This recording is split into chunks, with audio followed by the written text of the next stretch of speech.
أنت نور الله فجرا جئت بعد. اللہ کی قسم دے کر پوچھتا ہوں، کیا حضور صلی اللہ علیہ وسلم نے مرد کے لیے ریشم کو حرام نہیں فرمایا؟ انہوں نے کہا کہا تھا. اللہ کی قسم دے کر پوچھتا ہوں کہ آپ صلی اللہ علیہ وسلم نے درندوں کی کھالیں اور متکبرانہ لباس اور درندوں کے اوپر سواری کرنے کو حرام نہیں فرمایا تھا؟ حضرت معاویہ نے کہا ہاں کہا تھا. ان کا معاویہ یہ تینوں کام تیرے گھر میں ہوتے ہیں، تینوں حرام کام ہوتے ہیں تیرے گھر میں. وہ جو میں نے کہا نا انڈر پروٹیسٹ. حضرت معاویہ نے کہا مقدام مجھے پہلے ہی پتا تھا میں باتوں میں تجھ سے جیت نہیں سکتا. تجھے سانو حدیثاں سناندے ہو جی امام حنیفہ دے مقابلے نبی دی حدیث آ جائے، ایتے ویکھو اتنا ہی کافی ہے. تو انہوں نے جب یہ حدیث بیان کی پھر کہا کہ لاؤ مقدام کو کچھ مال دو. اتنا لا کے ڈھیروں مال دیا گیا. حضرت مقدام نے وہیں غریب لوگوں میں اس کے سامنے تقسیم کیا. ان کا مجھے مال کی حاجت نہیں، میں نے جو حق ادا کرنا تھا وہ کر دیا.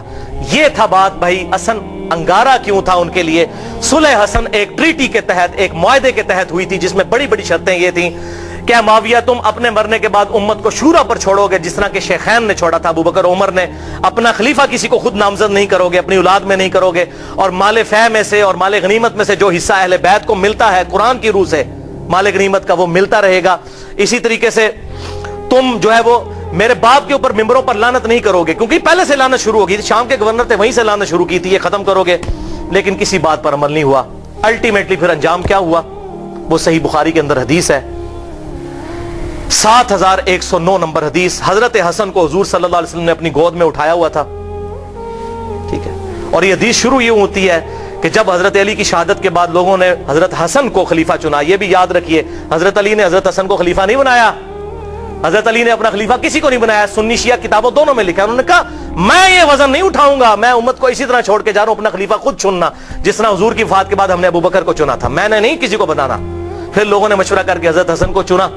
حضرت حسن نے 40,000 کا لشکر لے کے آئے. صحیح بخاری 7109. سامنے سے حضرت میر معاویہ عمر بن عاص کہتے ہیں کہ معاویہ یہ تو وہ لشکر ہے جس نے موت پہ بیعت کی ہے، یہ تو ہماری تکہ بوٹی کر دے گا. تو حضرت معاویہ نے کہا پھر کیا کریں؟ ان کا صلح کرو حسن کے ساتھ، اس کے بغیر چارہ نہیں ہے. اچھا انہوں نے پھر کہا ٹھیک ہے صلح کر لیتے ہیں. صلح آفر کرتے ہیں اور سورۃ الانفال کے اندر یہ موجود ہے کہ اگر کافر بھی میدان جنگ میں صلح کی آفر کرے تو جنگ روک دو. حضرت حسن کو بھیجا صلح کے لیے. حضرت حسن رضی اللہ تعالیٰ عنہ نے وہ صلح قبول کر لی اور ان کے حق میں دستبردار ہو گئے. کیوں؟ کہ میں ان کو فری ہینڈ دے دوں. جو یہ کہتے ہیں نا قاتلین عثمان سے بدلہ لینا ہے تو اب لے کر بتائیں، جو ان کے زوم میں ہے وہ بتا دیں.